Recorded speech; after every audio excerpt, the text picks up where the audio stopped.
सुरू झाल्या, परंतु आता करंट वापसी करून दिले. मॅच आता 50-50 आहे. धावा फक्त 20 झाल्या, 26 धावा येणाऱ्या या ओव्हर मधील शेवटचा बॉल. 13 बॉल 26 धावा. चांगला फटका पण विकेटला खेळल्या. संचित पोहोचला बॉल वरती. एक झाले तर फक्त एक सिंगल. चांगला थ्रो देखील. आणि आता समीकरण शेवटचे 12 बॉल आणि 25 धावेची आवश्यकता.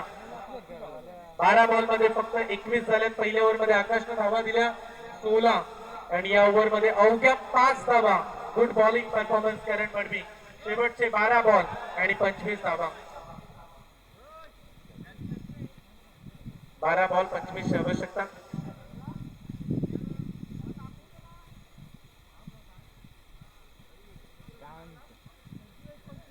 पुढची मॅच एनसीसी उल्वे आणि जनमन रांजणपाडा. रांजणपाडा टीमचं आगमन झाले. सहर्ष स्वागत आहे.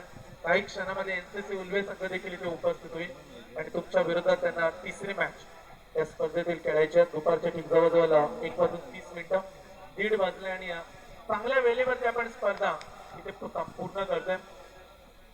क्रीडांगणामध्ये आपण नेहमीच लवकरात लवकर मॅचेस कंप्लीट होताना पाहिल्यात. काल देखील 5-5:30 पर्यंत स्पर्धा संपली गेली.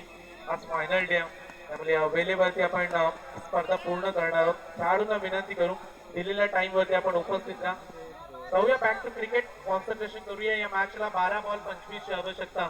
चांगलं कमबॅक करून दिले. करंटने आता प्लॅटफॉर्म बनवलाय त्यामुळे आता 12-25 चा आव्हान मॅच जिंकण्यासाठी. सेमीफायनल मध्ये कुठला संघ धूम धडाक्यात प्रवेश करेल.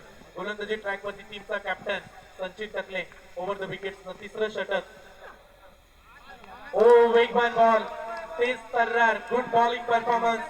कंपालीचा चेंडू रिलीज केला आणि डॉट बॉल. टेन्शन वाढवले. आता समीकरण राहिले शेवटचे 11 बॉल 25 धावेची आवश्यकता.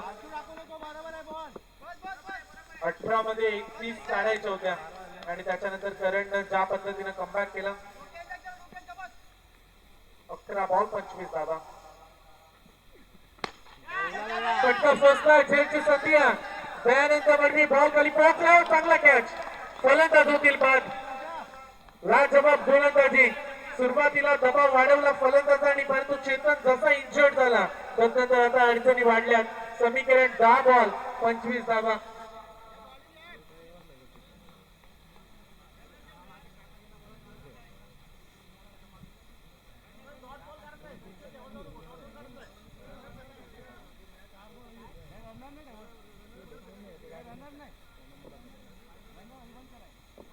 त्याला खेळाडूंना आता रनर दिला जात नाही. आताच्या घडीमध्ये हे नियम आहेत. खेळाडू इंजर्ड असेल तर त्याला खेळाडू कक्षामध्ये जावं लागेल. बॅटिंग करायची असेल तर तुम्हाला